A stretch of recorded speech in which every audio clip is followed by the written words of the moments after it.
dit ce matin, bien-aimé, que la faveur de Dieu soit avec toi, que le sang de Jésus te couvre, le sang de Jésus couvre ta maison, que le sang de Jésus couvre tous les membres de ta famille, que la faveur de Dieu, que l'honneur de Dieu soit ton partage ce matin dans le nom de Jésus-Christ de Nazareth.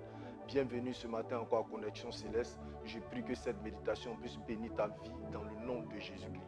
Nous sommes dans un chapitre assez important, l'amour du prochain. Nous sommes en train de parler des conditions qu'il faut créer pour pouvoir aimer son prochain. Et cela est très important parce que cela nous amène à rentrer dans nos bénédictions. Bien, mais peut-être que depuis le début de l'année, c'est là que Dieu t'attend. Dieu regarde dans ton cœur, est-ce que tu aimes ton prochain? Parce qu'il veut utiliser quelqu'un pour te bénir. Et depuis longtemps, tu as gardé la haine, la rancœur dans ton cœur. Ce qui fait que tes bénédictions sont encore bloquées. Ma prière ce matin, c'est que tu puisses faire l'effort sur toi-même pour libérer ton cœur, pour aimer ton prochain, pour que tu puisses entrer dans tes bénédictions. Nous allons lire notre texte de base ce matin dans Matthieu chapitre 22 toujours. Les pharisiens ayant appris qu'il avait réduit au silence les sadducéens se rassemblèrent. Et l'un d'eux, docteur de la loi, lui fit cette question pour l'éprouver. Maître, quel est le plus grand commandement de la loi? Jésus lui répondit, tu aimeras le Seigneur ton Dieu de tout ton cœur, de toute ton âme et de toute ta pensée. C'est le premier et le plus grand commandement. Et voici le second qui lui est semblable. Tu aimeras ton prochain comme toi-même. De ces deux commandements dépend toute la loi et les prophètes. Bien-aimés, dans le texte que nous venons de lire, le verset 39 est très très important. Et voici le second qui lui est semblable, tu aimeras ton prochain comme toi-même. Bien-aimé, le comme toi-même devient un repère pour aimer notre prochain. Si tu ne t'aimes pas comme tu t'aimes pas toi-même, tu ne peux pas aimer ton prochain. Hier, nous avons parlé de l'estime de soi. Nous avons dit que tu dois t'estimer comme Dieu t'estime. Et nous devons savoir qu'il y a deux sortes d'estime.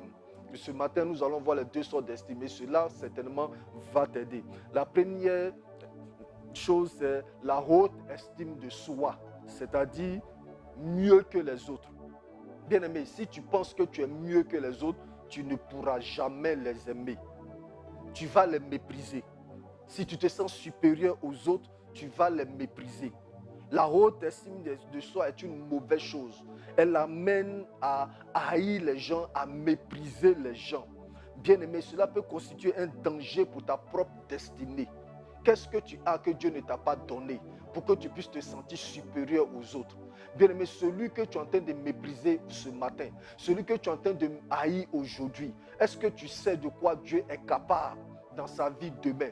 Bien-aimé, tu ne sais pas ce que demain peut enfanter. Donc ne méprise personne. Ne te sens pas supérieur aux autres.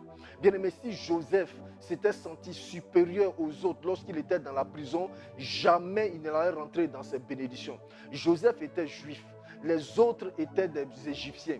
Et il était juif, il connaissait l'histoire des Juifs. Il connaissait l'histoire de Dieu et des Juifs. Il aurait pu se sentir supérieur aux prisonniers égyptiens et rester dans son coin. Mais Joseph ne l'a pas fait. Joseph s'est approché d'eux. Joseph a causé avec eux. Et c'est cette causerie-là qui a mené Joseph au palais. C'est parce qu'il a expliqué un songe à un Égyptien et que l'Égyptien, en sortant de là, a compris qu'il fallait qu'il puisse se souvenir de Joseph. Et lorsqu'on a eu besoin de quelqu'un qui expliquait les songes, il est allé chercher Joseph dans la prison et cela a ouvert les portes du palais à Joseph. Bien-aimé, si tu te sens trop supérieur aux autres, tu ne peux pas les aimer. Ma prière pour toi ce matin, que cet esprit de supériorité soit brisé dans ton cœur dans le nom de Jésus-Christ de Nazareth. Ne méprise personne parce que tu ne sais pas ce que Dieu peut enfanter dans la vie d'une personne. C'est aujourd'hui que tu le vois dans cette position, mais tu ne sais pas dans quelle position il peut être demain. C'est pourquoi fais l'effort sur toi de ne pas te sentir supérieur aux autres pour les mépriser, car tu ne sais pas ce que Dieu est en train de faire dans sa vie.